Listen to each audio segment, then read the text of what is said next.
basura sa Marinate ay pumapalik sa problema. Ito ang lumabas sa unang taong pag-aaral ng Ecoways College.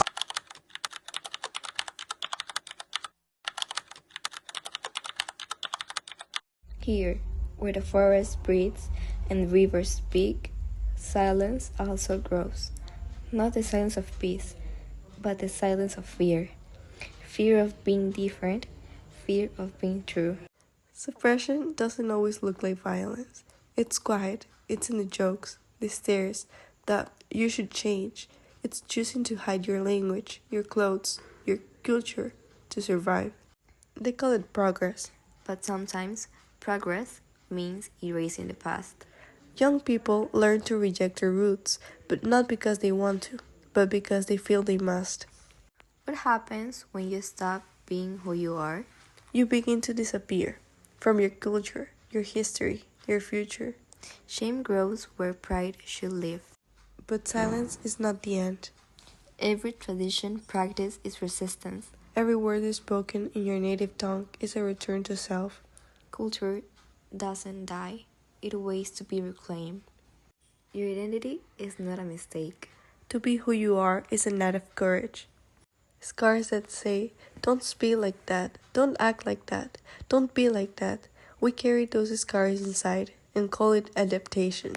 It comes through social media, school, even family, and without realizing it, you begin to trade your truth for approval. You erase words from your mouth, gestures from your hands, colors from your clothes, until your reflection no longer speaks your name. They told us we had to choose, be accepted or be ourselves. So many of us chose silence, thinking it was safety. We hid our accents, our names, our colors. We bent our backs, trying to fit into shapes never made for us. We call it success. We call it growing up. But in that quiet, something sacred began to fade. We forgot the sound of our own voices in their truest form. We stopped singing the songs our grandmothers knew. We dressed like strangers. We spoke like copies. And we smiled, even when it hurt, just to belong. But the truth is, we were never the problem. Our culture was never wrong. Our languages are not broken. Our traditions are not outdated. Our land, our names, our stories, they were never weak. They were made to resist. They were made to rise again. We carry centuries of strength in our veins. We're not lost. We were just silenced. And now we speak, not to ask for space, but to take it, not to beg for value, but to show it. They tried to strip us of our culture, not by burning it, but by convincing us it had no value. They told us it was childish, uneducated, unnecessary, so we left behind the songs, the rituals, the names.